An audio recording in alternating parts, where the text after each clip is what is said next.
Hello viewers, আসসালামু আলাইকুম। কেমন আছেন সবাই? আশা করি ভালো আছেন। আপনাদের সামনে আজ আরেকটি নতুন বিষয় নিয়ে উপস্থিত হলাম।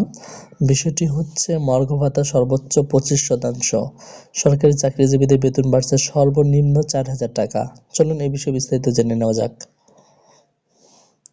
সরকারি কর্মচারীদের মর্গ ভাতা এবারই প্রথমবারের মতো গ্রেড অনুযায়ী দেওয়া হবে।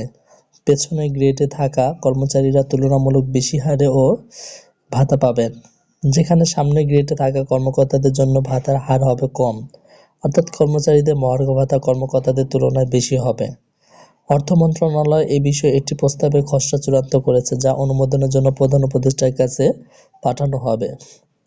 প্রস্তাব অনুযায়ী 1 থেকে 3 নম্বর গ্রেডে মর্গ ভাতা হবে মূল বেতনের 10%, 4 থেকে 10 নম্বর গ্রেডে চাকরিজীবীরা পাবেন 20%, আর 11 থেকে 20 নম্বর গ্রেডধারীরা 25% হারে মর্গ ভাতা পাবেন। এতে সর্বনিম্ন 4,000 থেকে সর্বোচ্চ 7,800 টাকা পর্যন্ত বেতন বাড়তে পারে। স্কেলে পার্থক্যের কারণে কেউ 4,000 টাকার কম মর্গ ভাতা পাবেন না। তবে মর্গ ভাতা কার্যকর হওয়ার পর আগের সরকারের দেওয়া 5% বিশেষ প্রণোদনা সুবিধাটি আর বহাল থাকবে না বলে অর্থ মন্ত্রণালয়ের কর্মকর্তারা জানিয়েছেন। তারা আরও জানিয়েছেন, পেনশনে থাকা কর্মচারীরাও মর্গ ভাতা পাবেন। সরকার প্রধানের কাছে বেতন বা ভাতা বাড়ানোর প্রস্তাব দিলে সংশ্লিষ্ট মন্ত্রণালয়কে এ ক্ষেত্রে বাড়তি অর্থের উৎস উল্লেখ করতে হয়। অর্থ মন্ত্রণালয়ের কর্মকর্তারা জানান, রাজস্ব খাতে ব্যয় কমানো খুবই কঠিন, তাই সবকিছু উন্নয়ন বাজেটের উপর নির্ভর করবে।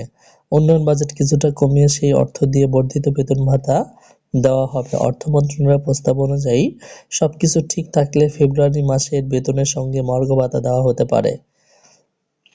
এদিকে গতকাল বৃহস্পতিবার এ অর্থবছরে মর্গ ভাতা দেওয়ার বিষয়টি নিশ্চিত করেছেন জনপ্রশাসন মন্ত্রণালয়ের সিনিয়র সচিব মোখলেছুর রহমান। তিনি বলছেন, আগামী 30 জুনের মধ্যেই কর্মচারীদের জন্য মর্গ ভাতা ঘোষণা করা হবে। তবে কত শতাংশ মর্গ ঘোষণা করা হবে সে বিষয়ে কিছু জানাননি জনপ্রশাসন সচিব। জনপ্রশাসন সচিব আরও বলেন, মর্গ ভাতা নিয়ে 2টি সভা হয়েছে। এবার যারা পেনশনে গিয়েছেন তাদেরও মর্গ ভাতা দেওয়া হবে। যারা মর্গ ভাতা পাবেন, ইনক্রিমেন্টের সময় সেই ভাতা বেসিকের সঙ্গে যোগ হবে। কত শতাংশ মর্গ ভাতা দেওয়া হবে এ প্রশ্নের জবাবে মর্গ ভাতার পর্যালোচনা কমিটির সদস্য অর্থ উপদেষ্টা ও অর্থ সচিবের সঙ্গে কথা বলার পরামর্শ দেন। সরকারি কর্মচারীদের সর্বশেষ পে স্কেল দেওয়া হয় 2015 সালে। এরপর আর বেতন বাড়েনি তাদের, অথচ নিত্য প্রয়োজনীয় দ্রব্যের দাম বেড়েছে। চাকরিজীবীদের দৈনন্দিন খরচ বেড়ে যাওয়ায় মূল বেতনের সঙ্গে নির্দিষ্ট হারে মর্গ ভাতা দেওয়ার সিদ্ধান্ত নিয়েছে সরকার। মূল্যস্ফীতির সঙ্গে সমন্বয় করতে দীর্ঘদিন ধরে সরকারি কর্মচারীদের দাবি ছিল মর্গ ভাতার। এরই পরিপ্রেক্ষিতে অন্তর্বর্তী সরকার মর্গ ভাতা নির্ধারণে কমিটি গঠন করে। কমিটি বিষয়ে অর্থ বিভাগের জারি করা আদেশে বলা হয়েছিল, সরকারি কাজে নিয়োজিত জাতীয় বেতন স্কেল 2015 এর আওতাভুক্ত কর্মচারীদের মর্গ ভাতার সংস্থানের বিষয়টি পর্যালোচনা করে সুপারিশ করার জন্য এই কমিটি গঠন করা হয়। কমিটির কার্যপরিধি ছিল মর্গ ভাতার প্রযোজ্যতা ও প্রাপ্যতার বিষয়ে পর্যালোচনা করা এবং প্রয়োজনীয় সুপারিশ দাখিল করবে কমিটি। সাধারণত 5 বছর অন্তর একটি নতুন বেতন স্কেল ঘোষণা করে সরকার, কিন্তু 2015 সালের পর আর কোনো নতুন পে স্কেল দেওয়া হয়নি দেশের অর্থনৈতিক পরিস্থিতি বিবেচনায়।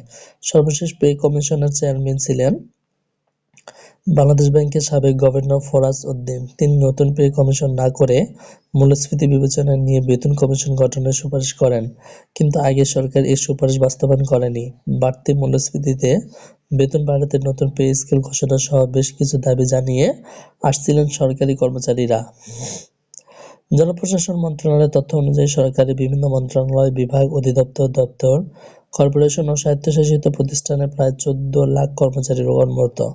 চলতি 24-25 অর্থবছরের বাজেটে তাদের বেতন ভাতা বাবদ বরাদ্দ রাখা হয়েছে 81,580 কোটি টাকা।